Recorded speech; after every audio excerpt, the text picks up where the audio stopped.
नमस्कार दोस्तों, स्वागत है आपका एक नई कहानी, एक नई सीख के साथ मंजिलें और भी है चैनल में। आज की कहानी है औकात का घमंड। तो शुरू करते हैं आज की कहानी। रमेश लाल जी और उनकी पत्नी शांति देवी एक छोटे से कस्बे में रहते थे। साधारण सा घर, सीमित आमदनी, लेकिन दिल बहुत बड़े। उन्होंने अपनी पूरी जिंदगी अपने एक लौते बेटे रोहन की पढ़ाई और परवरिश में लगा था। शांति देवी अक्सर कहती थी, बस बेटा बड़ा हो जाए, अपने पैरों पर खड़ा हो जाए, हमें और कुछ नहीं चाहिए। समय बीता, रोहन पढ़ लिख कर शहर चला गया। अच्छी नौकरी मिली, शादी हुई। अब उसकी जिंदगी लग्जरी फ्लैट, बड़ी गाड़ी और महंगे शौकों में रम गई। जब माता पिता मिलने आते तो बहू नेहा नाक बहुत सिकोड़ लेती। कभी कहती यहाँ जगह कम है, कभी आज समय नहीं है। एक दिन रमेश लाल जी गंभीर बीमार पड़ गए। शांति देवी बेटे के पास मदद मांगने पहुंची। रोहन ने झुंझलाकर कहा, हर बार पैसे ही पैसे, आपको समझ नहीं आता, हमारी भी जिम्मेदारियां हैं। उस दिन शांति देवी बिना कुछ कहे चुपचाप लौट आई। उनकी आंखों के आंसू शायद बेटे को दिखाई नहीं दिए। कुछ साल बाद हालात पलट गए। किस्मत ने रमेश लाल जी का साथ दिया। एक पुराना जमीन का टुकड़ा अच्छे दाम में बिक गया। दोनों ने छोटा सा सुंदर घर लिया, साधारण कार खरीदी और सुकून से जीने लगे। एक दिन मंदिर में भंडारा था। रमेश लाल जी और शांति देवी सेवा कर रहे थे।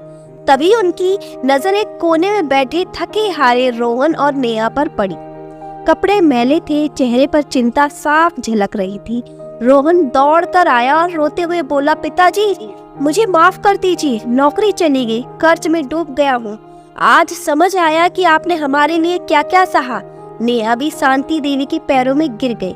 माँ जी, मैंने बहुत गलती की, हमें संभाल लीजिए। शांति देवी की आंखों में आंसू आ गए, लेकिन इस बार आंसू कमजोरी के नहीं, अनुभव के थे।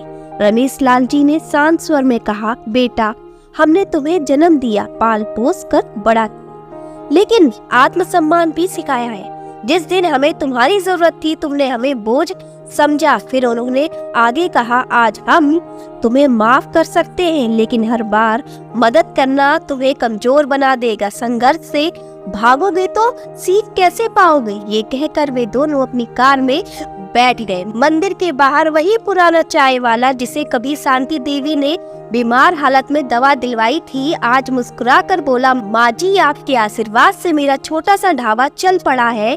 रोहन और नेहा दूर से ये सब देखते रह गए। उन्हें अब समझ आया कि दौलत से नहीं, इंसानियत से रिश्ते बनते हैं। जो माता पिता को समय पर सम्मान नहीं देता, वक्त उसे जरूर आईना दिखाता है। कर्म का फल देर से सही, लेकिन मिलता जरूर है। जो माता पिता को बोझ समझता है, वक्त उसे एक दिन अकेलेपन का एहसास जरूर कराता है। दौलत का घमंड ज्यादा देर नहीं टिकता, लेकिन किए हुए कर्म उम्र भर पीछा करते हैं। जिसने मुसीबत में साथ नहीं दिया, वो सुख में अधिकार भी नहीं मांग सकता। औकात पैसों से नहीं, इंसानियत से पहचानी जाती है। वक्त सब कुछ लौटा देता है, बस एहसास और रिश्ते देर से समझ में आते हैं। तो कैसी लगी आपको हमारी कहानी, जरूर कमेंट करके बताएं। लाइक करें वीडियो को और सब्सक्राइब करें मंजिलें और भी है चैनल को।